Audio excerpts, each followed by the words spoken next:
Amplop abu-abu, cerpen karya Kyai Haji Mustofa Bisri.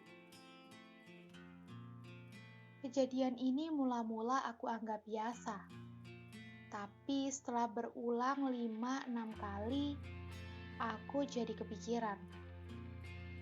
Sudah 5-6 kali kejadian itu, jadi sudah cukup alasan untuk tidak menganggapnya sesuatu yang kebetulan. Di bulan-bulan tertentu, sebagai mubalik, aku harus keliling ke daerah-daerah, memenuhi permintaan mengisi pengajian. Bulan Muharram memberikan pengajian dalam rangka memperingati Tahun Baru Hijriah. Bulan Mulud Rabiul Awal dalam rangka peringatan Maulid Nabi Muhammad SAW. Bulan Rajab dalam rangka Isra Mi'raj. Bulan Sya'ban dalam rangka Halfah Akhir Sanah atau Ruwahan. Bulan Ramadan dalam rangka Nuzulul Quran. Bulan Syawal dalam rangka Halal Bihalal. Belum lagi pengajian-pengajian dalam rangka walimah perkawinan, khitanan, dan lain sebagainya. Capek juga. Kadang-kadang ingin sekali aku menghentikan kegiatan yang menguras energi ini. Bayangkan, seringkali aku harus menempuh jarak ratusan kilometer dan tak jarang lokasi pengajian sulit ditempuh dengan kendaraan roda 4 hanya untuk berbicara sekitar 1 jam. Kemudian setiap kali pulang larut malam, galibnya menjelang subuh baru sampai rumah. Tentu saja tak pernah ada yang menyambut kedatanganku. Anak istri masih tidur. Kalau pengajian-pengajian itu jelas pengaruhnya pada jamaah sih tidak masalah. Ini tidak. Pengajian-pengajian yang begitu intens dan begitu tinggi volumenya itu sepertinya hanya masuk kuping kanan dan langsung keluar lagi dari kuping kiri. Tak membekas. Buktinya, mereka yang bakhil, ya tetap bakhil. Yang hatinya kejam, ya tetap kejam. Yang suka berkelahi dengan keluarganya, ya masih tetap berkelahi. Yang bebal terhadap penderitaan sesama, juga tak kunjung menjadi peka. Yang suka menang, menangnya tidak insaf. Pendek kata, seolah-olah tidak ada korelasi antara pengajian dengan mental mereka yang diberi pengajian. Kadang-kadang aku berpikir, apakah masyarakat kita ini suka pengajian hanya seperti hobi saja? Kelangenan. Mungkin juga karena mubalik sering mengemukakan besarnya pahala mendatangi pengajian tanpa lebih jauh menjelaskan makna menghadiri pengajian itu. Jadi, orang menghadiri pengajian sekedar cari pahala. Yang penting hadirnya, tak peduli hadir terus tidur, melamun, ngobrol sendiri, atau hanya menikmati kelucuan dan keberanian mubaliknya. Kok tidak ada yang mensurvei kejadian ini? Misalnya, meneliti sejauh mana pengaruh ceramah agama terhadap perilaku masyarakat yang menerima ceramah.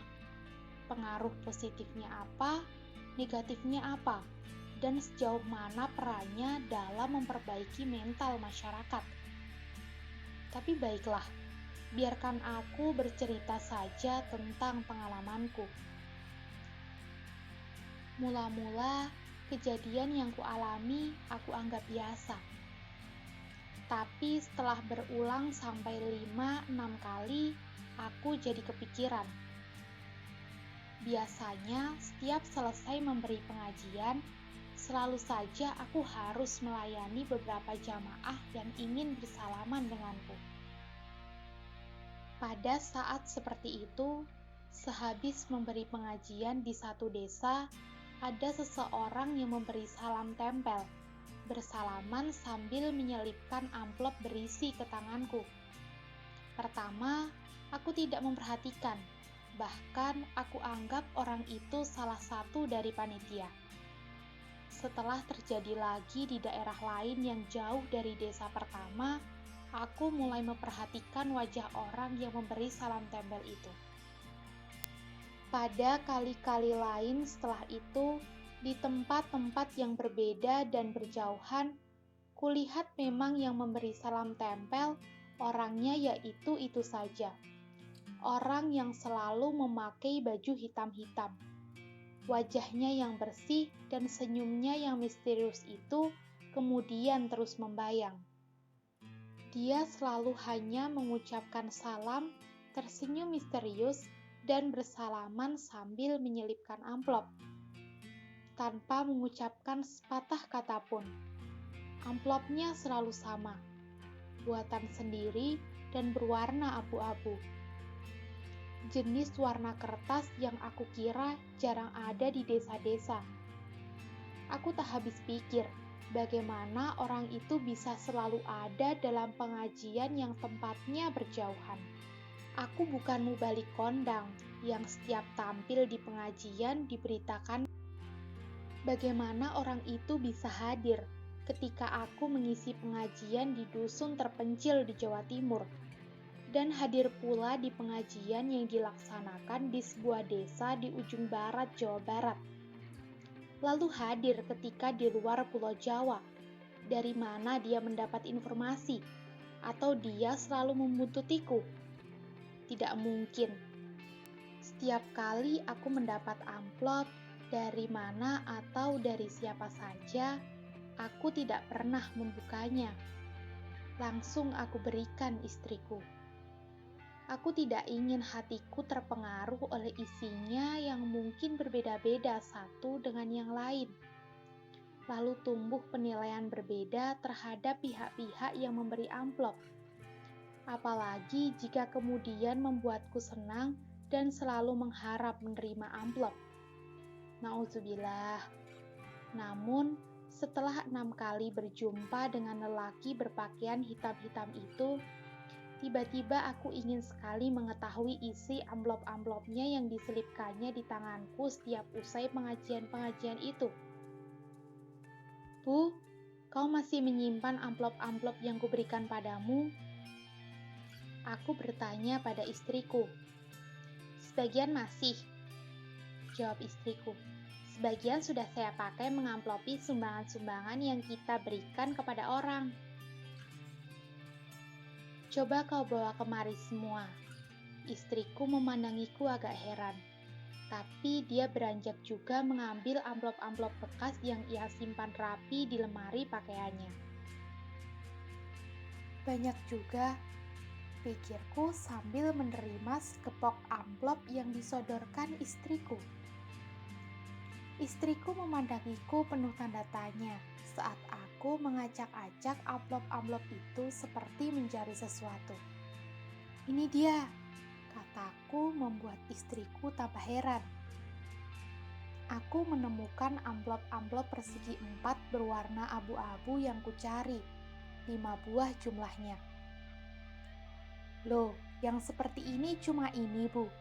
Hanya 5. Ya nggak tahu, sahut istriku. Memangnya ada berapa? Setauku ya cuma itu. Aku tidak mengusutnya lebih jauh. Mungkin justru aku yang lupa menghitung pertemuanku dengan lelaki misterius itu, 5 atau 6 kali. Aku memperhatikan dengan cermat 5 amplop abu-abu itu. Ternyata di semua amplop itu terdapat tulisan berhuruf Arab kecil-kecil, singkat-singkat, dan masing-masing ada tertera tanggalnya. Ada apa, Pak? Tanya istriku sambil duduk di sampingku. Aku tak menghiraukan pertanyaannya. Aku mencoba mengurutkan tanggal-tanggal di 5 amplop itu, kemudian membaca apa yang tertulis di masing-masing amplop secara berurutan sesuai tanggalnya. Aku kaget. Semuanya justru nasihat untukku sebagai mubalik yang biasa menasihati orang. Aku pun menyesal mengapa amplop-amplop itu tidak aku buka pada waktunya. Amplop pertama aku baca. Ud'u ila sabili rabbika bil hikmati wala mu'ishatil hasanah. Ajaklah orang ke jalan Tuhanmu dengan bijaksana dan nasihati yang baik. Genuk, Semarang, 8 Juli 2001. Amplop kedua. Sebelum Anda menasihati orang banyak, sudahkah Anda menasihati diri Anda sendiri? Cilegon, 11 Juli 2001. Amplop ketiga. Amar ma'ruf dan nahi munkar. Seharusnya disampaikan dengan cara yang ma'ruf juga. Beji, Tuban, 10 September 2001. Amplop keempat. Ya ayyuhalladzina amanu lima taquluna ma la taf'alun. Hai orang-orang yang beriman, mengapa engkau mengatakan sesuatu yang kau sendiri tidak melakukannya? Besar sekali kebencian di sisi Allah bahwa kamu mengatakan sesuatu yang kau sendiri tidak melakukannya. Batanghari, Lampung Timur, 29 April 2002.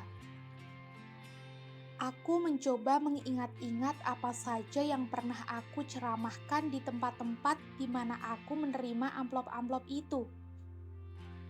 Ternyata aku tidak bisa mengingatnya.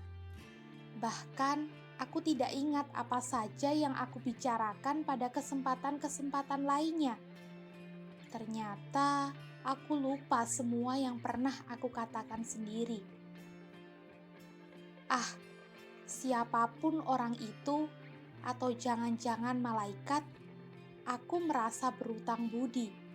Sebagai mubalik, pekerjaanku hanya memberi nasihat. Jadi, memang jarang sekali aku mendengarkan nasihat.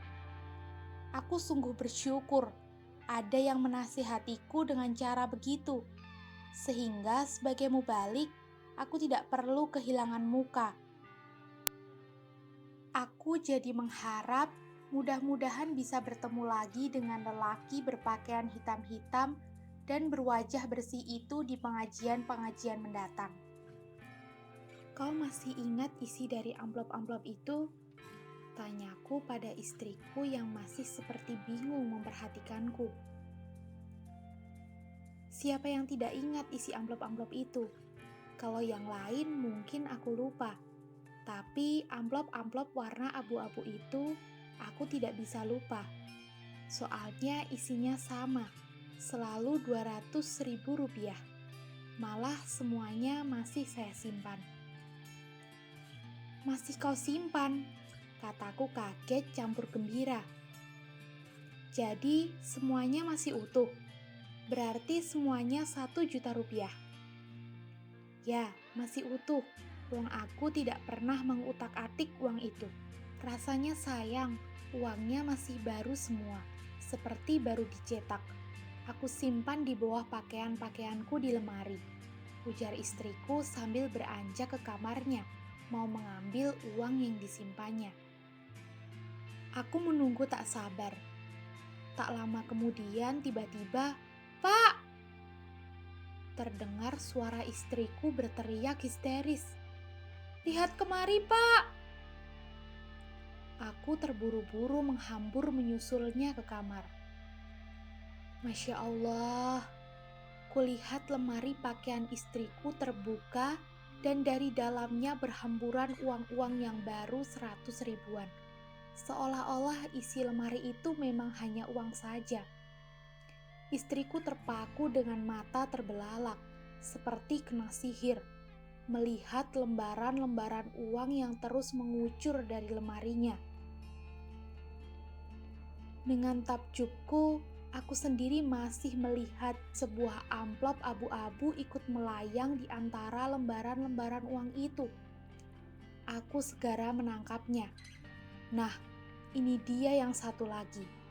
Jadi benar hitunganku. 6 kali aku bertemu lelaki itu. Ini amplop ke-6. Tanpa memperdulikan istriku yang masih bengong memandangi lembaran-lembaran uang yang berterbangan, aku amati amplop itu, seperti mengamati amplop-amplop lainnya tadi. Dan ternyata di sini juga terdapat tulisan Arab kecil-kecil. Isinya, "Wa mal hayatud dunya ila mata'ul ghurur." Kehidupan duniawi itu tidak lain hanyalah kesenangan yang memperdayakan. Arafah, 9 Dzulhijjah 1418. Tidak seperti amplop-amplop lainnya, yang satu ini juga ada tertera nama dan tanda tangan. Hamba Allah, Khidir. Tahun 1418, aku memang naik haji. Tapi aku tidak ingat pernah bertemu lelaki berpakaian hitam-hitam dan berwajah jernih itu. Rasanya di Arafah semua orang berpakaian putih-putih. Subhanallah, wallahu a'lam bishawab.